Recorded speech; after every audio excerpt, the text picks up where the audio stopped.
2013వ సంవత్సరంలో తెలంగాణలోని మహబూబ్ నగర్ జిల్లా పాలెం అనే ఒక ప్లేస్లో బస్ ఫైర్ యాక్సిడెంట్ జరిగింది. దీంట్లో 44 మంది చచ్చిపోయారు. ఈ బస్సు ఏసీ ప్లస్ స్లీపరు.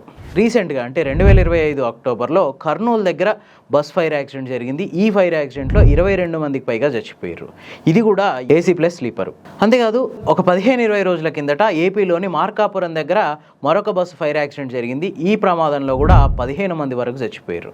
ఇట్లా గత 10 ఏళ్లలో ఈ స్లీపర్ బస్సు ఫైర్ యాక్సిడెంట్లలో 100 మందికి పైగా సజీవ దహనం అయిపోయారు. ఇదే టైంలో కడప దగ్గర ఒక ఆర్టీసీ సీటర్ బస్సుకు ఫైర్ యాక్సిడెంట్ జరిగింది. ఆ ఫైర్ యాక్సిడెంట్లో ఒక్కరు కూడా ప్రమాదానికి గురవలేదు. అందరూ సురక్షితంగా బయటపడ్డారు చిన్న చిన్న గాయాలతో.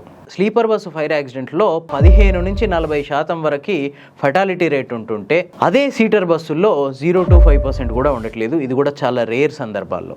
ఒక అధ్యయనం ప్రకారం హై క్యాజువాలిటీ ఫైర్స్ అయ్యే ప్రమాదం స్లీపర్ బస్సుల్లో 50 నుంచి 60% వరకు ఉంటే సీటర్ బస్సుల్లో 10 to 15%. అట్లాగే ప్రతి బస్ ఫైర్ ఇన్సిడెంట్లో స్లీపర్ బస్ అయితే 15 నుంచి 40 మంది సజీవ దహనం అవుతుంటే అదే సీటర్ బస్ అయితే 0 to 5 మెంబర్స్ మాత్రమే ప్రమాదంలో చిక్కుకుంటున్నారు.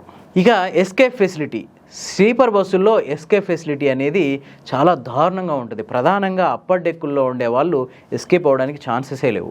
అదే సీటర్ బస్సుల్లో అయితే తేలికగా ప్రమాదం నుంచి తప్పించుకోవచ్చు. ఇక ఫైర్ స్ప్రెడ్ అయ్యేది స్లీపర్ బస్సుల్లో చాలా వేగంగా స్ప్రెడ్ అవుతుంది. రీజన్ ఏంటంటే ఆ విండోస్కి ఉండే కర్టెన్స్, ఈ స్లీపర్ బస్సులో ఉండే రెగ్జిన్ మెటీరియల్, ఈ ఫోమ్ మెటీరియల్, వీటన్నిటి వల్ల ఈ ఫైర్ అనేది వేగంగా వ్యాప్తి చెందుద్ది. అదే సీటర్ బస్సుల్లోకి వస్తే ఇవేవి ఉండవు. సో దీనివల్ల ఫైర్ వేగంగా స్ప్రెడ్ అయ్యే అవకాశం లేదు. ఒకవేళ అయ్యే అవకాశం ఉన్నా కూడా తప్పించుకునే మార్గాలు ఉంటాయి.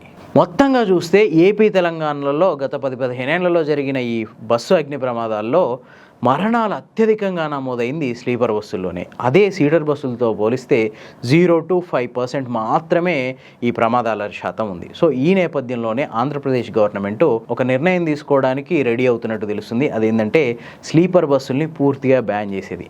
ఈ నిర్ణయం మీద మీ అభిప్రాయం ఏంటి? కామెంట్స్లో చెప్పండి.